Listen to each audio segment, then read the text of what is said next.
Les informations en détail.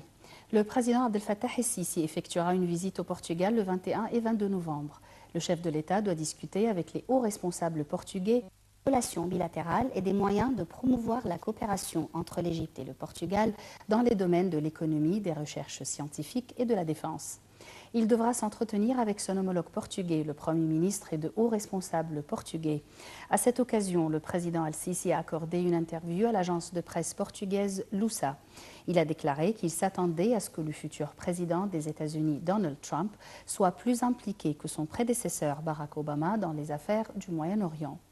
Je considère que le président élu Trump sera plus engagé et de manière plus régulière dans les affaires de la région et du Moyen-Orient, a déclaré Al-Sisi dans cet entretien publié aujourd'hui. Le président a estimé que Donald Trump avait une compréhension profonde de ce qui se passe dans la région et en Égypte en particulier et s'attendait à un renforcement de la coopération entre les deux pays. Al-Sisi ne s'est pas montré inquiet des déclarations passées du futur président américain sur les musulmans.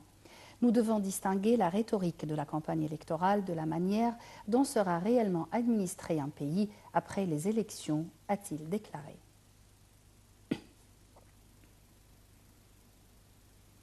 Le président du syndicat de la presse égyptienne, Yahya Khalech, et deux de ses collaborateurs ont été condamnés à 2 ans de prison chacun pour avoir abrité 2 reporters, des hommes recherchés par la justice.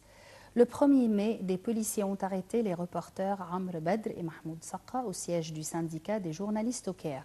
Les 2 reporters sont accusés notamment d'incitation à manifester alors qu'une loi interdit depuis novembre 2013 tout rassemblement non autorisé par le ministère de l'Intérieur.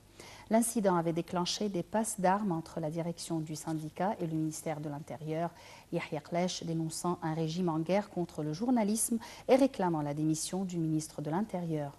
Monsieur Khalech, le secrétaire général du syndicat Gamal Abdelrahim et le chef de sa commission des libertés Khaled Al-Balchi avaient ensuite été interpellés fin mai. Ils ont été relâchés depuis. Le tribunal a par ailleurs fixé à 10 000 livres égyptiennes la caution qu'ils devront acquitter chacun pour rester en liberté avant un éventuel appel. Un responsable du parquet égyptien a annoncé qu'une enquête était en cours concernant la mort d'un détenu dans un commissariat du Caire. Magdi Makin, un vendeur de poissons de 50 ans, avait été arrêté et détenu dans un commissariat du Caire avant que sa famille ne récupère son corps lundi. Il y avait sur son corps des traces claires de torture sur la poitrine, le dos et des brûlures aux pieds selon sa famille. On attend le rapport du médecin légiste pour déterminer s'il s'agit d'une mort naturelle ou criminelle, a indiqué un responsable du parquet. Je vous rappelle que le président Abdel Fattah el-Sisi avait demandé en avril aux policiers de faire preuve de retenue et prévenu qu'ils auraient des comptes à rendre après plusieurs cas de mort brutale dans des commissariats. En 2015, plusieurs policiers ont été arrêtés pour des violences mortelles envers des détenus. Certains ont été condamnés à de lourdes peines de prison.